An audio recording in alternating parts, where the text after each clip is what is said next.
There'll be no foolish wand-waving or silly incantations in my class.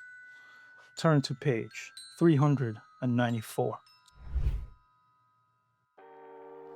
Hello, good morning on this fine summer's day. My name is Paul and welcome back to the Sunward Hobbies YouTube channel. As I'm filming this, it's June 3rd. This is the week where we're only a couple days away from June 6th. That is when Games Workshop opens the pre-orders, or 11th edition. Are you guys excited? Because I'm excited. And that is just in time because the miniature we're painting today is the Wazdakka Gutsmek. Basically, a really cool orc on a really cool bike going off a rock face. Isn't that just the coolest? I think this is probably the coolest orc miniature in a very long time. Probably ever, maybe? That's, what do you guys think? Anyway, we'll be painting this bad boy because it's advertised essentially as an 11th edition miniature, one of the launch orc miniatures. It just released maybe like 3 weeks early, but yeah, it's part of what is essentially a new generation, a new wave of orc miniatures. So we were painting that today just in time for 11th edition. Before we get started, I'd just like to quickly give a shout out to the True Metallic Metal system made by Ángel Giráldez and Vallejo, respectively. This is their brainchild, an incredible system, 80 paints total in the True Metallic Metal line that came out in December of 2025, and no stone gets left unturned. Literally, this book is so thick, full of guides, and it is incredible. Literally everything gets used, and it also has other fun guides like how to use lighting. There's a color wheel. There's even, this guide right here, specifically what to use and the setup. And we even have an airbrushing guide here. Oh, that's the brushes. Airbrushing is right here. Look at that. The setup on what you need to use. Spanish water is hilarious.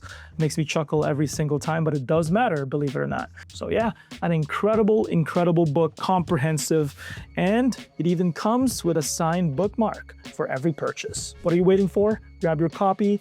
It is in the description down below on our website, sunwardhobbies.ca. Here's the bike. And I didn't attach the orc itself, though it's pretty easy to attach and cement, but that's okay. The focus of today's video is the bike itself, and it looks incredible. And if I'm honest, I'm kind of tempted to just snip off the rock here from the wheel and make some sort of Akira slide. But we are not here for that. That can be decided later on my own. I am here to just show off the ruby red paint line from True Metallic Metal. So all four will be ruby red base, ruby red light right here, ruby red shade, the non-metallic shade that is included in the paint line, and the airbrush paint of ruby red.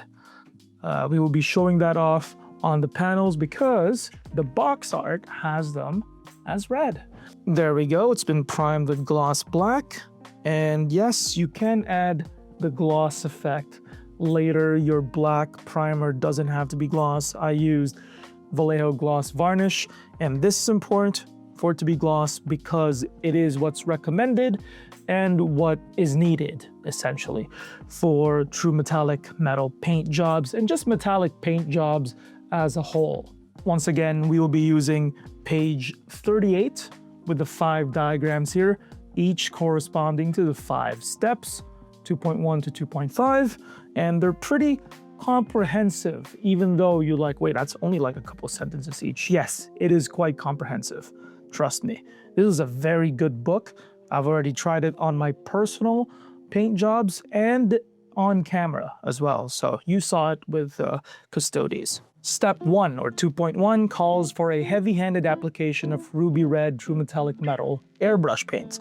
Now, if you aren't aware, the airbrush paints, all 20 of them from the True Metallic Metal line, are pre-thinned for you. So it is recommended you use an airbrush, and it says so in the instruction. But the thing about these airbrush paints is that they're actually formulated at the bottle as well to be used for brush painting. Yeah, that's crazy. You can do both. Either or simultaneously if you want. It's pre-thin for airbrushing, and you can use it for brush painting. You know any airbrush paints that are like that? Vallejo are geniuses, man. That's an insane level of formulation, and they've done it. There we go. It looks incredibly vibrant, but retaining the ruggedness of what a typical Ork would use on a bike. Oh yeah, very vibrant. So the next step is that we're gonna be using True Metallic Metal Ruby Light on the tops, basically, of the panel. So I will basically estimate where the sun will hit it the most at the angle, right? Because remember, it's launching off, right? Like this. So for the most part, it's just gonna be the tops right here. So that's where the sun's going. So I'll just estimate it and I'll just kind of mix it in. This is basically the highlight stage. And so just make sure you focus on where the sun hits, but also not to forget the edge or the edges of the panels, plus all the raised detailing. So something like this, where the welds would intersect, right? You focus on that as well. That will receive a lot more typical wear and tear. And be rough, it is an Ork.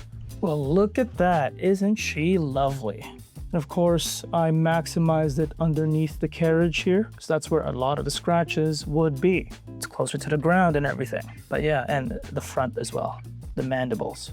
Wow. Wow, wow, wow. 2.3 calls for the use of ruby red shade all over the panels, which will blend both the light and the base together while simultaneously making it darker during the process. That's okay, that's natural. But what it also does is get into the recesses and sort of re-highlight what's been covered by my paint job, which is natural for all paint jobs. That's what a shade does. But a cool thing about the shade paints, all 20 of them for the True Metallic paint line, is that all of them are non-metallic. You can use them for any and all paint jobs that basically requires a wash or a shade. Yeah, just use them for anything. In fact, black, obsidian black, for example, is the best black wash in water-based acrylics. So using it on a armor piece like this, you can maybe stick to the edges and the recesses and not paint the whole thing, which will give the illusion that the whole thing is darker, but really it's just an illusion. But since this is mostly flat panels, we're gonna have to put it on all of it. And there we go, the wash is dried, and it did pool at the bottom here a little bit, but that's okay, because the next step will allow us to recover all that and do a little bit more. Basically, 2.4 or step 4 calls for a mix of light ruby red and the base ruby red, so 50-50, and it will be gently dry brushed all over the panels. It is also telling us to keep the dry brushing onto the raised areas, and because it is a mix 50-50 of light and base, we're acquiring a mid-tone in addition to recovering the lost luster because shades naturally matte down a panel.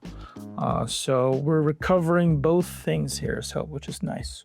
As always, I'll be using my favorite dry brush, Vallejo's XL dry brush. Here we go, a tale as old as time. We grab our dry brush, grab paper towel, and just remove about 90% to 95% of all the paint. So yeah, here we go, we're ready. I just used a little too much paint, but that's okay. Be careful, remove the majority of the excess. And all we're gonna do is just lightly hit the panels where you think the sun will shine the most, basically the raised detailing. And doing this will recover both the luster of the panels and the mid-tones. You can go heavy, you can go light, but as long as you basically focus on the edges and raised details, you're okay. And there we go. So this is dry brushed, about a medium to heavy. This is where we're gonna differ now if you're following along. You may have chosen to just apply a light dry brushing. I went with medium, I would say medium to heavy. So it recovered a lot of its luster and the midtones, but we can actually take this further with the final step. Step 5 calls for a return to using light by itself as an edge highlight. This will be a deliberate edge highlighting attempt, largely over the edges. And we will be using shade going back to it, but like heavily diluted, which will be a glaze, basically to remix whatever edge highlighting you apply so it doesn't overly shine. Just sort of tone it down a little bit. That's the plan right now. The idea with the final step 2.5 is basically see how with the dry brushing, all the areas that are more flat and pronounced, they got extremely bright.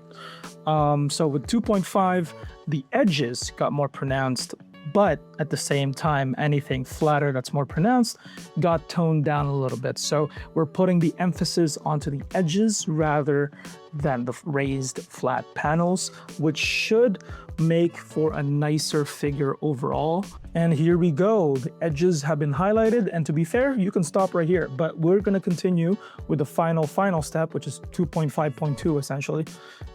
Ruby red shade, but toned down. So my recommendation is 1 drop to 3 drops of water.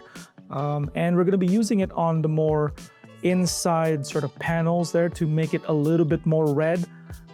Because only the edges and the raised details are supposed to be that scratched up or bleached from the sun or damaged, etc., etc. So for example, this jaw here on the front of the wheels, the innermost part of that's where we're going to be focusing the glazing on.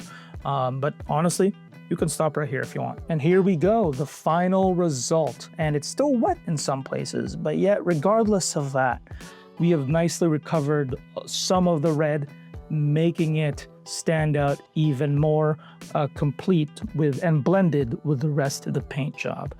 And if you don't believe me, let's actually put it side by side with the image Vallejo has provided. And as you can see, it's the same. Yes, there's no similarities with the armor versus the haphazard slap panels of the Orks, but same hue, same paint job. Vallejo isn't really lying on their images. We proved this in the previous video when I did this previously with the gold, now with the red. And again, well done Vallejo, well done Angel. This is a killer paint job. And once I finish this on my own terms, because this is actually a really complicated kit to paint, it will look spectacular with the ruby red panels. Wow, wow, wow, wow. What do you guys think of the paint job? Did it satisfy? Regardless of what you thought, this is the book that keeps on giving. It's an incredible guidebook with tons of variety of paint jobs and guides, and all of it is beginner friendly and approachable despite the complexity and detail it provides. It's honestly such a well-balanced book. This is probably my favorite guidebook of all time, and I've worked here for over 6 years, so that should say something. And yeah, both the book and the bike is available on our website right now, sunwardhobbies.ca. Links in the description down below. Well, that's it for me today. Thank you guys so much for watching. And if you enjoyed this video, like and follow, like and subscribe, and follow us on all our social media platforms as well. So all of that, links in the description down below as well. Thank you guys. Till next time. Bye-bye.